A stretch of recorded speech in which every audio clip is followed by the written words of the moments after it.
Hari akhirnya berlalu. Kepahitan semakin terasa di dada Akram, begitupun Edelweiss. Sesungguhnya, Edelweiss sedang merasakan pergolakan batin yang hebat. Dia tahu, dia harus merelakan anaknya untuk Akram sesuai perjanjian awal.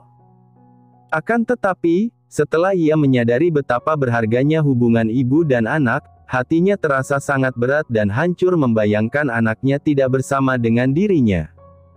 Jika aku memohon kepada Akram, tidak mungkin dia akan memberikan anak ini kepadaku. Dia menginginkan anak ini untuk tujuan tertentu, ucap Edelweiss pelan, suaranya penuh keraguan.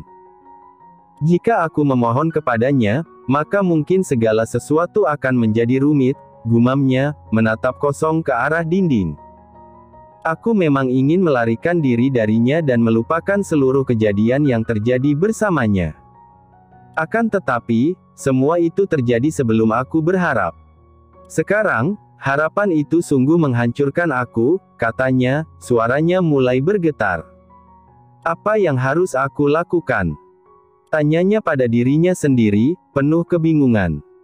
Aku tahu dia bisa mengejarku kemanapun jika aku membawa anak-anak ini, lanjutnya, nada putus asa menyelimuti kata-katanya.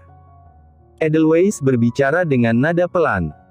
Kehamilannya sudah berada di ujung tanduk, di mana sewaktu-waktu dia bisa saja melahirkan.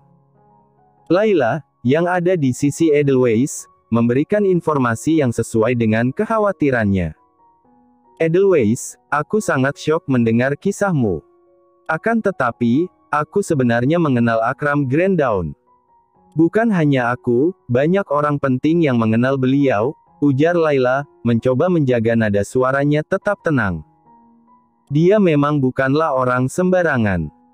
Dia bisa melakukan apapun semaunya dan tidak akan ada konsekuensi berarti yang akan ia dapatkan, tambah Laila, menatap Edelweiss dengan penuh empati.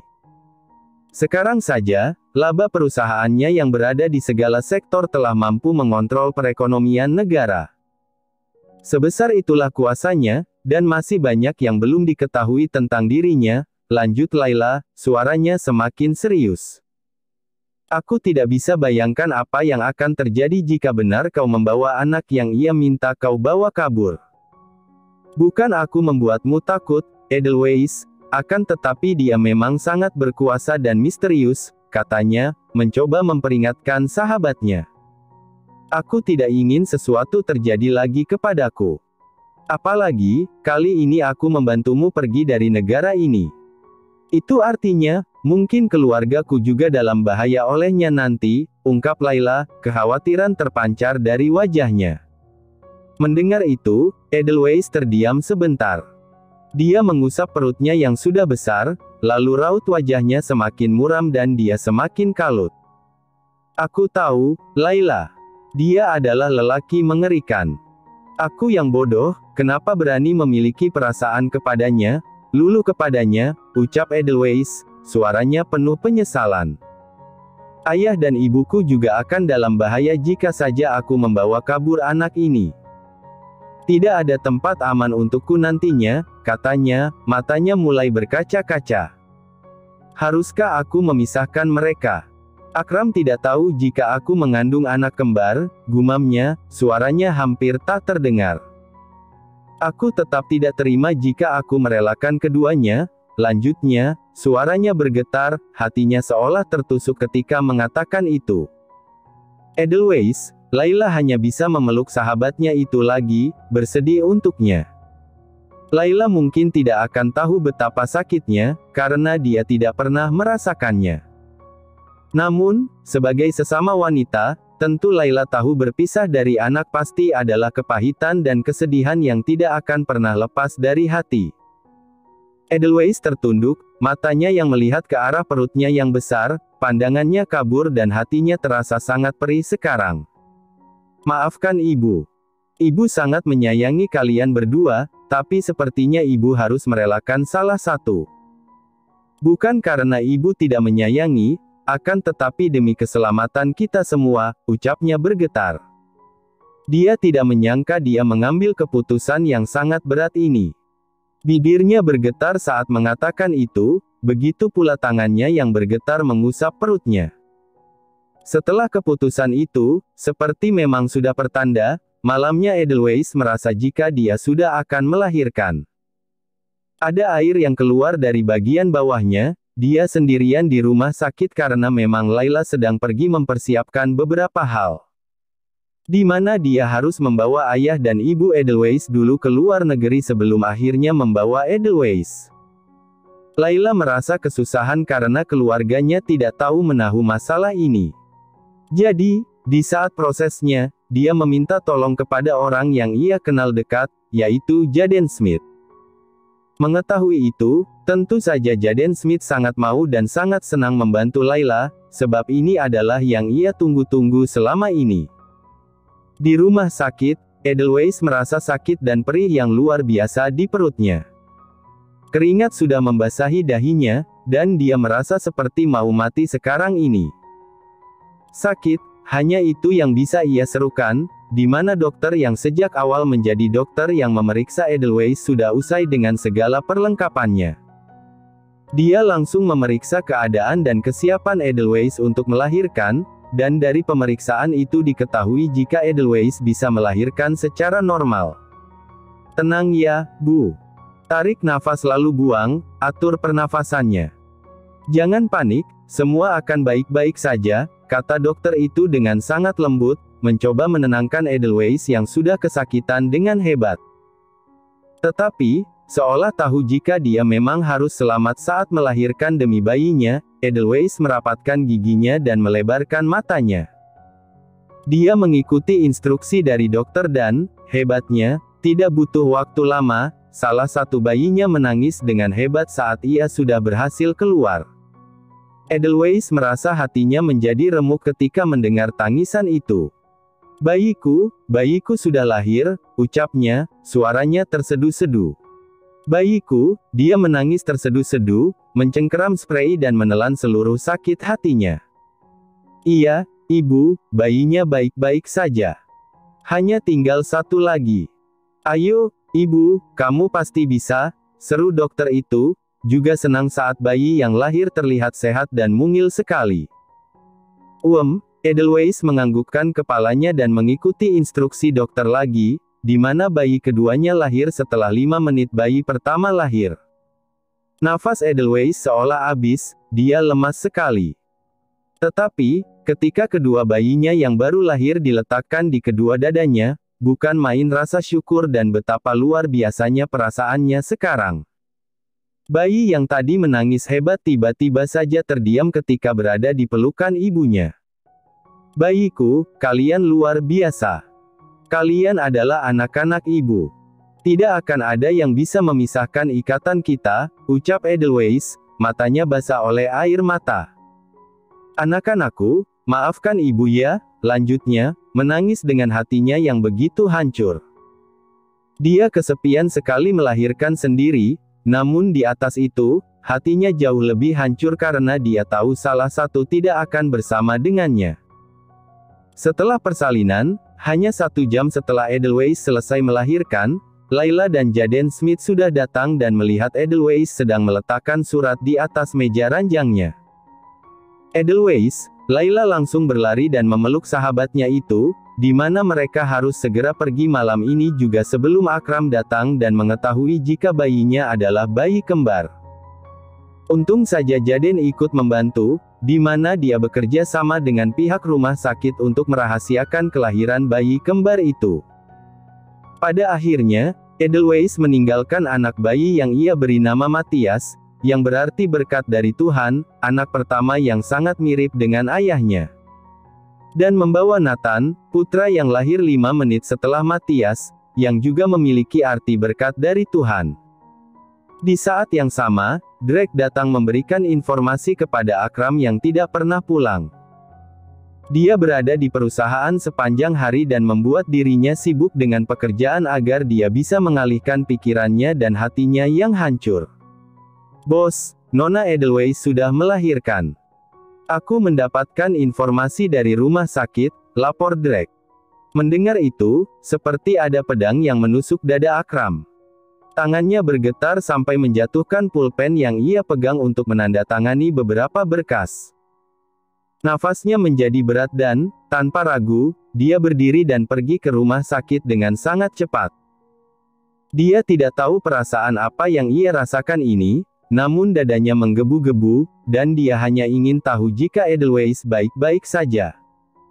Pertemuan yang salah dan menyakitkan membawa cinta yang dalam, namun takdir tak bisa dilawan. Keduanya harus merasakan perpisahan yang memang sudah ditakdirkan sejak awal mereka bertemu. Ketertarikan yang hebat yang terjalin dari saat kedua mata memandang seolah menunjukkan jika luka akan terasa lebih hebat jika mereka bersama lebih lama. Edelweiss, hanya nama itu yang terucap dari bibirnya yang terlihat pucat. Matanya yang terlihat kosong dan tangannya yang terlihat mengepal seolah tidak sabar hendak sampai di rumah sakit. Ketika mereka tiba, Akram segera berlari ke ruangan yang memang sudah dia ketahui melalui Drake. Langkah kakinya terasa sangat berat namun cepat. Dengan terburu-buru, ia membuka pintu, dia berekspektasi jika Edelweiss pasti masih berbaring di atas ranjang pasien. Namun, saat ia buka ruangan dingin itu, tidak ada seorang pun di sana. Bayinya masih berada di ruangan bayi untuk sekarang ini. Wajahnya yang tadi terlihat ketakutan dan khawatir berlebihan, sekarang tergantikan oleh air mata yang disaksikan oleh malam dari luar jendela kaca ruangan itu. Kakinya melangkah dengan ditemani oleh tetesan air matanya. Betapa pilu tatapannya saat itu, di mana ia bisa melihat beberapa rajutan di atas ranjang dan di atasnya ada sebuah surat yang tentu saja dari Edelweiss. Akram tidak bisa menggambarkan rasa sakit ini.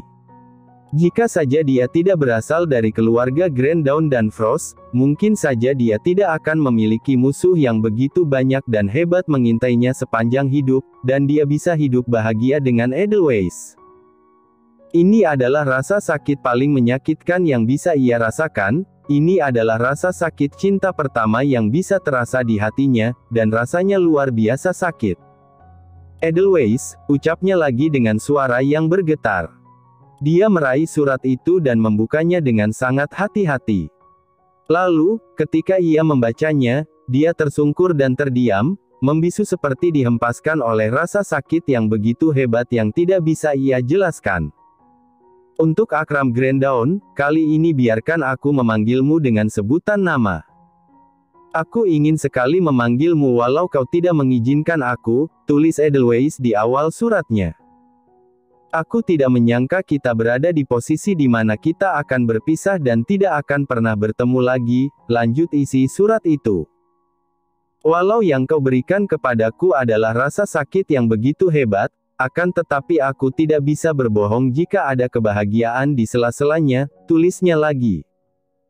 Kau mengajakku berkencan, kau membawaku ke tempat yang indah, di taman yang memiliki banyak bunga berwarna putih dan kuning. Aku suka duduk di sana, dan kau akan menggendongku untuk kembali, kenang Edelweiss dalam suratnya. Aku tidak bisa berbohong jika aku rindu. Aku rindu dengan mimpi itu. Ya, itu adalah mimpi yang aneh, mimpi buruk, tetapi di dalamnya aku bahagia, dan saat terbangun, hatinya seperti sedang remuk, tulisnya, penuh emosi. Kau merenggut segalanya dariku, hatiku dan jiwaku. Kau merenggut anakku, dan aku tidak akan pernah memaafkanmu untuk itu, lanjut surat itu, penuh kepedihan. Aku akan melupakan semuanya, senyumanmu saat kau berlari ke arahku di tengah taman untuk membawaku pulang di pundakmu, tulis Edelweiss, seolah berusaha melepaskan kenangan itu. Aku akan melupakan semuanya, tatapanmu yang melihat ke arahku dan mengatakan jika kau menyukaiku, lanjutnya, suaranya seolah terdengar melalui tulisan. Aku akan melupakan semuanya, kencan pertama yang selama ini sering aku mimpikan, kencan pertama untukku dan juga kencan terakhir untukku juga, tulisnya, penuh keputusasaan. Biarkan aku membencimu agar aku bisa melanjutkan hidupku. Aku berharap agar kita tidak akan pernah bertemu lagi. Aku tidak ingin hatiku hancur untuk yang kedua kalinya, tegas surat itu. Dan untuk putraku, berikanlah namanya Matthias, setidaknya aku ingin dia dipanggil dengan nama yang aku berikan, ibu yang mengandungnya selama 9 bulan, tulis Edelweiss, penuh harap. Selamat tinggal, Akram. Sudah saatnya kita bangun dari mimpi aneh ini. Aku meninggalkan beberapa baju rajutan untuk putraku, Matthias. Aku juga membuatkan satu syal untukmu, buanglah jika kau tidak mau, tutup surat itu, ditandatangani, Edelweiss. Isi surat yang begitu dalam, kebencian, kehancuran, dan rasa sakit yang diucapkan oleh Edelweiss seolah menghujam jantung Akram. Ya, bencilah aku karena itu adalah hukuman untukku, ucap Akram, suaranya penuh penyesalan. Aku lebih bahagia jika kau tetap hidup dan bisa bahagia. Ternyata cintaku terlalu besar. Belum pernah aku seperti ini, dan rasanya aku bersyukur kau bebas dariku. Berada di sisiku artinya kematian mengintaimu setiap hari, lanjutnya, suaranya bergetar. Putra kita, kau memberikan nama yang indah, Matthias. Dia akan menjadi benang di antara kita untuk tetap saling terikat. Aku akan merindukanmu seumur hidupku, dan aku tidak akan bisa mencintai orang lain selain dirimu, katanya, penuh kerinduan. Perpisahan ini adalah kehendak semesta.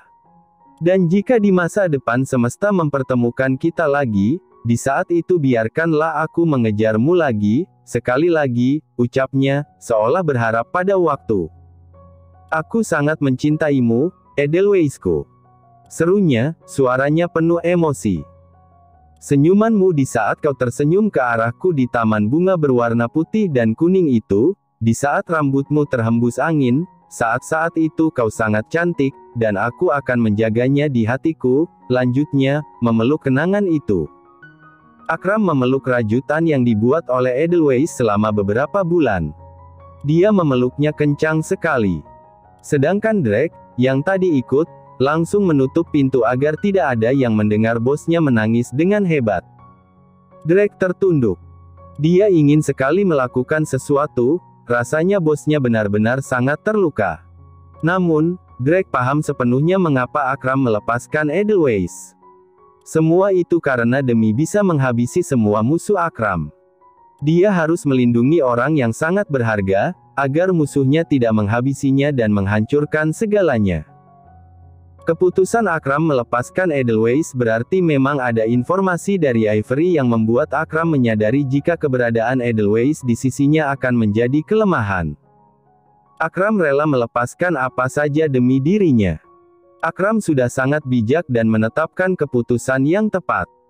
Dia tidak ingin Edelweiss selalu berada di dalam bahaya karena dirinya, dan Akram ingin membalaskan kematian ibunya, ayahnya, dan seluruh keluarganya. Setelah beberapa saat, Akram keluar dari kamar pasien itu dengan membawa beberapa baju rajutan. Tatapannya sangat tajam, dan dia tahu dia tidak akan main-main kali ini. Dia sudah melepaskan Edelweiss, yang artinya dia harus serius dalam membalaskan dendamnya. "Di mana putraku, Matthias?" serunya kepada Drake dengan ekspresi wajah yang dingin, membuat Drake terkejut. Tanpa banyak bertanya, dia langsung melangkah, diikuti oleh Akram, ke ruangan bayi di mana Matthias masih harus berada di rumah sakit selama 2 hari untuk observasi oleh dokter. Waktu bagi Akram seolah terhenti ketika dia melihat putranya dari balik kaca. Dia melihat betapa mungilnya dia, dan dia tertidur pula seolah tidak terjadi apa-apa. Akram mengusap kaca, di mana dia seolah mengusap wajah Matthias. "Matthias, ibumu baru saja pergi meninggalkan kita. Sekarang, aku akan melindungimu karena ibumu sangat menyayangimu," bisiknya pelan. "Ternyata kau sangat mirip denganku, putraku Matthias," lanjutnya, merasa haru dan perasaan campur aduk lainnya. Saat ia melihat putranya sudah lahir dan ibunya adalah Edelweiss, dia merasa lega dan bahagia. Setidaknya, jika dia merindukan Edelweiss, dia bisa melihat Matthias untuk mengobati kerinduannya. Musim telah berganti. Air mata yang terus mengalir sudah mengering. Sang waktu memang begitu hebat membuat segalanya tertinggal di belakang, dan segalanya hanya menjadi kenangan. Drake, aku sudah mendapatkan laporanmu. Lee juga sudah mengirimkan kepadaku beberapa anak perusahaan The Frost yang kemungkinan bisa kita akuisisi secara perlahan-lahan. Minggu depan, aku akan ke Inggris untuk melakukan hal itu, ujar Akram, berada di dalam mobil. Jika kita bisa mengakuisisi salah satu anak perusahaannya, maka akan lebih mudah masuk ke bagian internal perusahaan, tambahnya, fokus pada rencananya. Akram sedang menuju pulang karena hari ini putranya berulang tahun yang kelima. Tetapi, dia sangat sibuk. Dia sudah berusia 35 tahun saat ini, terlihat semakin gagah dan tampan. Dia bahkan masih memegang laptop kerjanya di dalam mobil karena ada hal besar yang akan mereka lakukan sebentar lagi. Ialah mendapatkan informasi penting dari perusahaan The Frost, mengenai siapa sebenarnya pemegang saham terbesarnya dan siapa yang mengendalikan perusahaan itu. Perusahaan itu adalah milik keluarga ibunya, dan diketahui ibunya adalah pewaris tunggal dari perusahaan itu, yang berarti perusahaan The Frost adalah salah satu perusahaan teratas di dunia. Namun, mengenai pemegang saham dan siapa yang mengendalikan perusahaan itu sangat dirahasiakan. Tentu saja, Akram akan merebut perusahaan itu juga dengan caranya sendiri, sebab perusahaan itu adalah milik ibunya yang telah tiada, yang artinya perusahaan itu juga adalah miliknya yang adalah putra tunggalnya. Akram hanya perlu mencari berkas-berkas penting yang mendukung. Dan jika dengan itu gagal, maka Akram akan merebut perusahaan itu dengan cara mengakuisisi perlahan-lahan cabang-cabang perusahaannya. Juga, setelah ia mengetahui siapa orang di balik perusahaan The Frost, maka sudah dipastikan dia adalah sosok di balik pembunuhan ibunya yang bekerja sama dengan pamannya sendiri. Fakta bahwa identitas orang di balik perusahaan adidaya The Frost tidak diketahui sudah menunjukkan seberapa licik dan hebat dirinya, jadi Akram harus berhati-hati. Akram sudah berhasil mengakuisisi perusahaan Stone yang adalah milik keluarga Faya. Selama 5 tahun ini, dia juga sudah merebut sebagian saham Brown yang memang dimiliki oleh pamannya, walau dengan cara yang begitu sulit. Yang artinya, dalam 5 tahun, Akram telah menyingkirkan banyak musuhnya, dan sekarang dia adalah salah satu sosok yang paling berpengaruh di dunia karena kekayaannya dan kekuasaannya. Siap, bos. Aku akan mempersiapkan beberapa anggota pilihan yang ikut minggu depan, balas Drake, yang saat ini sedang berada di perusahaan mengerjakan beberapa hal. Setelah panggilan itu berakhir, Akram sudah tiba di mansionnya. Dia segera menuju ruangan Matthias yang berada tepat di samping ruangannya sendiri. Matthias, Akram langsung membuka ruangan itu dan melihat jika Matthias sedang berada di depan ruangan belajarnya, terdiam. Ayah, aku rasa aku adalah seorang jenius, seru Matthias, yang saat ini sudah turun dari kursi dan berdiri di hadapan ayahnya. Sejak tadi, Matthias sedang bermain Rubik, dan dia berhasil menyelesaikannya hanya dalam 1 menit. Dia berdiri dengan sangat bangga, menyodorkan Rubik itu ke arah ayahnya. Matthias terlihat sangat mungil dengan pipi tembem. Dia sangat mirip dengan ayahnya, bisa dikatakan dia versi Akram mungil dan kecil. Mata Akram melebar saat melihat apa yang disodorkan oleh Matthias, lalu dia langsung menggendong putra kecilnya. Kau hebat karena aku adalah ayahmu. Genku memang sangat unggul. Hahaha, tawa Akram, bangga. Matthias yang mendengar itu geleng-geleng kepala. Dasar ayah narsis, gerutunya, padahal Matthias tidak sadar jika dia juga sama seperti ayahnya. Benar-benar copy-paste. Hahaha, dasar anak kecil bermulut pedas. Oh ya, hari ini kau ulang tahun. Ayah sudah mengosongkan seluruh jadwal ayah, jadi kita akan pergi merayakan ulang tahunmu, seru Akram, hendak membawa Matthias ke sebuah tempat untuk merayakan ulang tahunnya. Merayakan ulang tahun hanya untuk anak kecil, ayah. Itu kekanak-kanakan, balas Matthias dengan wajahnya yang masih sangat lucu dan mungil. Akram berhenti melangkah dan memerhatikan wajah putranya. PVTTT, hahaha. Tawa Akram terbahak-bahak. Dia merasa Matthias sangat lucu. Kau kan masih anak-anak, baru 5 tahun. Sekarang saja kau digendong oleh ayah. Mana ada orang dewasa yang digendong seperti ini, celetuk Akram, mencubit pelan hidung Matthias, yang membuat Matthias syok dan matanya melebar. Dia akhirnya menyadari fakta jika dia memang masih sangat kecil. Di sisi lain, di kota Inggris, Edelweiss, yang kini sudah berusia 28 tahun, menjemput putranya, Nathan, yang sudah genap berusia 5 tahun. Edelweiss sudah menjadi wanita yang semakin cantik. Dia menjadi lebih dewasa dan sekarang bekerja sebagai pengajar balet untuk anak-anak atas rekomendasi Layla. Nathan, kenapa banyak sekali coklat dan permen di ranselmu? Tanya Edelweiss, memandang putranya dengan penuh kasih sayang. Nathan, yang baru saja dijemput dari TK, berdiri sembari berkacak pinggang, lalu melihat bangga ke arah ibunya. Ibu tidak tahu ya jika aku adalah anak paling tampan di kelasku. Teman-temanku memberikan aku banyak coklat dan permen, sahut Nathan, yang masih terlihat kecil dan mungil, namun sifatnya benar-benar sangat percaya diri dan dia merupakan anak yang juga sangat aktif. Aduh, anak ibu memang paling tampan. Sini, cium dulu, kata Edelweiss, geleng-geleng kepala melihat betapa bangganya putranya itu. Dia menunduk dan meminta putra mungilnya mencium pipinya. Ibuku juga adalah yang paling cantik di dunia, seru Nathan, tersenyum riang. Saat ia tersenyum, terlihat giginya yang saat lalu tercabut sudah mulai tumbuh kecil seperti tunas. Oh ya, kakek, nenek di mana, Bu? Hari ini kan aku ulang tahun. Aku mau hadiah dari mereka, seru Nathan sembari celinggak-celinguk mencari keberadaan kakek dan neneknya. Kakek dan nenek ada di taman belakang, seru Edelweiss sembari melangkah ke arah dapur, sedangkan Nathan langsung berlari ke pintu belakang menemui kakek dan neneknya. Ibu Edelweiss sudah siuman, namun sampai sekarang banyak fungsi tubuhnya tidak bisa bekerja dengan baik karena koma. Ibunya bahkan harus berada di kursi roda selama ini. Tetapi, ayah Edelweiss tetap sangat setia berada di sisinya.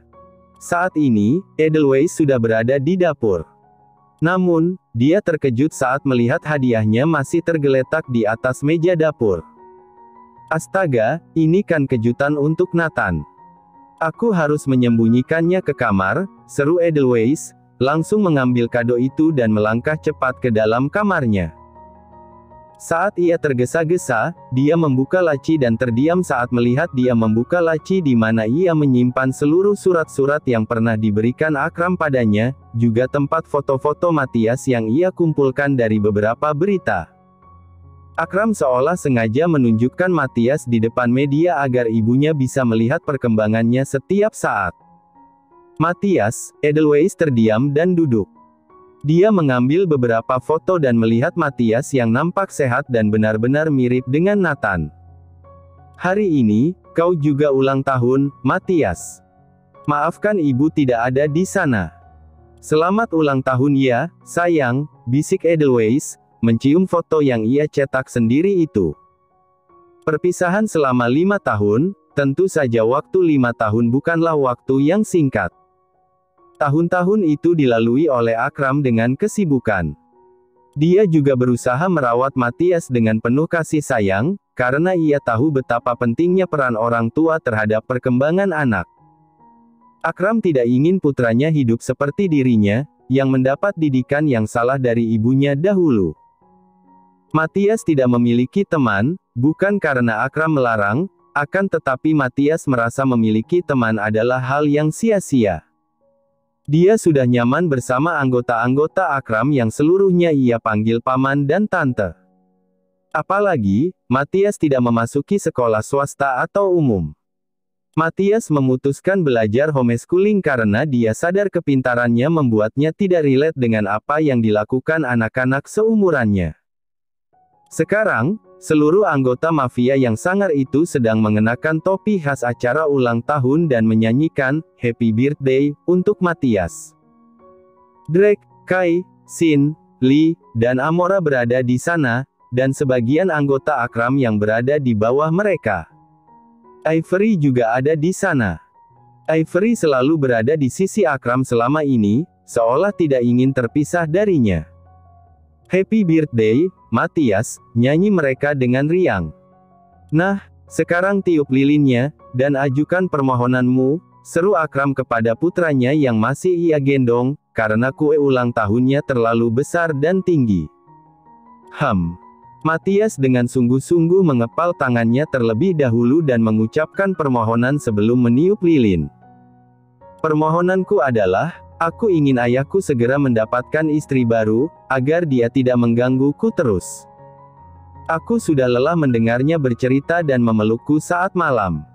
Jika ayahku punya istri, pasti dia tidak akan melakukan itu, ucap Matthias dengan suara imut namun tegas. Jadi, permohonanku ini semoga terkabul. Lanjutnya, didengar semua anggota Akram yang ada di tempat itu. Bagaimana tidak, setiap malam setelah pulang bekerja, Akram akan masuk ke kamar putra kecilnya. Walau Matthias sudah berpura-pura tidur, Akram tetap akan memeluknya dan bercerita panjang lebar mengenai dongeng kisah cinta yang menyedihkan. Matthias harus mendengarnya setiap malam dan dia ingin semua itu berhenti. Dia merasa dia sudah cukup besar untuk bisa tidur sendirian tanpa ditemani ayahnya. Mata semua orang terbelalak dan mereka membeku saat mendengar permohonan anak kecil yang baru saja berusia 5 tahun itu. Tidak ada yang berani tertawa, walaupun sebenarnya apa yang diucapkan oleh Matthias sangat lucu dan jujur. Sedangkan Akram, yang mendengar permohonan putranya sendiri itu, seperti terpana oleh fakta yang menyakitkan. Dia dihempaskan oleh kenyataan bagaimana dia memang sangat kesepian selama ini. Anak ini benar-benar terlalu berterus terang. Gerutu Akram, langsung mencubit kedua pipinya dengan satu tangan. Ayah tidak akan menikah lagi. Kan ayah sudah pernah bilang, seorang lelaki itu harus setia kepada satu wanita saja, dan itu tidak boleh diganggu-gugat. Seru Akram. Sebenarnya, dia sudah mengulang ucapan ini berkali-kali. Akram selalu mengatakan kepada Matthias jika lelaki sesungguhnya hanya boleh setia kepada satu wanita saja selama hidupnya. Ayah, itu permohonanku. Hari ini ulang tahunku, jadi aku bebas membuat permohonan apapun, balas Matthias, yang pada akhirnya malah berdebat dengan ayahnya sendiri. Semua anggota Akram yang mendengar perdebatan itu hanya bisa geleng-geleng kepala. Matthias benar-benar mirip sekali dengan bos mereka, tidak mau kalah dan memiliki pemikiran yang kuat. Puff. Tawa Sin, yang sejak tadi sudah tidak bisa menahan tawanya, datang ke arah bosnya dan meraih Matthias untuk menggendongnya. Bos akhirnya mendapatkan lawan yang sepadan. Sangat menggemaskan melihat Matthias tumbuh semakin besar. Ah, ini membuatku terlihat semakin tua, ujar Sin, tersenyum lebar. Haruskah aku menikah lebih dulu dari kalian semua? Kalian semua ini jomblo yang menyedihkan, lanjut Sin, menggoda. Iya kan, kentang imut. Kau sudah 5 tahun sekarang, tapi kau sangat jenius. Nanti, paman akan mengajarimu mendapatkan wanita agar tidak menyedihkan seperti mereka, bisik Sin ke arah Matthias, di mana saat ini Matthias sudah mematikan lilin kuenya. Aku bukan kentang imut. Namaku Matthias. Aku akan mempertimbangkan penawaranmu, paman. Di antara mereka semua, hanya paman yang memiliki banyak pacar, sahut Matthias. Cekai-cekak, menyedihkan, lanjutnya, geleng-geleng kepala bersama Sin. Sin segera membawa Matthias untuk duduk bersamanya untuk segera makan. Pembicaraan Sin dan Matthias itu sungguh menyelekit kepada Akram, Drake, Kai, Amora, dan Lee. Mereka semua terdiam dan menunduk, seolah-olah ada awan hitam berada di atas kepala mereka. Sin, awas saja kau ya. Berani-beraninya mengatakan aku kesepian, geram Akram dengan amarah yang besar. Namun, dia kembali menghela nafasnya panjang dan menyadari jika ucapan mereka tidak salah juga. Di kediaman Edelweiss, dengan acara yang sederhana namun indah, acara ulang tahun Nathan akhirnya sudah usai. Ada beberapa teman Nathan yang datang bersama ibu mereka. "Edelweiss, kau terlihat sangat cantik malam ini," ujar Jaden Smith, yang datang membawa kado untuk Nathan, namun sejak tadi berada di sisi Edelweiss. "Terima kasih, Pak Jaden." Maksudku, Jaden," balas Edelweiss ramah. Dia merasa sangat bersyukur dengan keberadaan Jaden dan Layla di hidupnya, yang membantunya 5 tahun lalu keluar dari keterpurukan yang begitu hebat. "Edelweiss, ayah dan ibu akan menemani Matthias bermain sebentar. Kamu berbicaralah dengan Jaden di luar," ujar Darren, yang juga senang dengan kehadiran Jaden. "Tapi, ayah, ini kan acara ulang tahun Nathan. Bagaimana mungkin aku berbicara di luar?" jawab Edelweiss, sedikit protes. "Acaranya kan sudah selesai. Tamu-tamu juga sudah akan pulang. Biarkan ayah saja yang mengatur." "Kau berbicaralah dengannya di luar," seru Darren lagi, membuat Edelweiss sama sekali tidak bisa menolak. "Sudahlah, Edelweiss, ikuti kata paman. Berbicaralah kalian berdua di luar," celetuk Layla, menimpali, yang membuat Edelweiss menghela nafasnya panjang dan tidak bisa mengelak lagi. Edelweiss tersenyum kaku ke arah Jaden dan, tanpa ucapan apapun, menuntunnya menuju taman belakang rumah. Hanya dalam waktu singkat, mereka sudah berada di taman. Keduanya duduk di sebuah kursi panjang yang memang ada di sana. "Maaf ya, Jaden. Ayahku memang suka berlebihan, menyuruh kita berbicara di luar seperti ini," ucap Edelweiss, membuka percakapan agar suasana tidak terlalu canggung. Hal itu membuat Jaden, yang memiliki mata biru itu, tersenyum bahagia. "Edelweiss, kau tahu jika aku senang bukan ayahmu mengatakan itu. Itu artinya dia menerimaku dengan baik," katanya, penuh harap. "Selama 5 tahun ini, aku sangat bersabar mendekatimu. Aku tidak terburu-buru dan menunggu waktu yang tepat," lanjut Jaden, suaranya lembut. "Kau tentu tahu jika aku sudah menyukaimu dalam waktu yang lama, bukan?" tanyanya, menatap Edelweiss dengan tulus. "Kali ini, tolong berikan aku kesempatan, Edelweiss. Aku sama sekali tidak peduli dengan statusmu. Aku menyukaimu dengan tulus," ungkapnya, penuh keyakinan. "Aku hanya ingin kau membuka hatimu sedikit saja untukku. Biarkan aku mendekatimu lebih dalam lagi. Jangan membuat tembok yang tinggi di antara kita," lanjutnya, suaranya penuh permohonan. "Tolong pertimbangkan permintaanku ini," tutup Jaden, yang sudah berkali-kali mengutarakan keinginannya, namun selalu ditolak. Tetapi, hal itu tidak membuatnya menyerah. Dia selalu memberikan yang terbaik dan ingin melindungi Edelweiss. Edelweiss yang mendengar itu terdiam. Dia menyadari jika Jaden Smith adalah lelaki yang sempurna, sangat baik, dan tentu mampu menjaganya. Tetapi, entah kenapa, hatinya tidak tergerak untuknya, seberapa keras pun ia mencoba. "Lelaki ini adalah lelaki yang baik. Dia selalu ada di sisiku dan melindungiku juga keluargaku," pikir Edelweiss, mempertimbangkan. "Aku ingin memberikan dia kesempatan. Lagian, perasaan cinta itu sudah terkubur begitu lama, dan aku mungkin tidak akan pernah merasakannya lagi," lanjut benaknya, mempertimbangkan permintaan Jaden yang sebenarnya sudah ia tolak berkali-kali.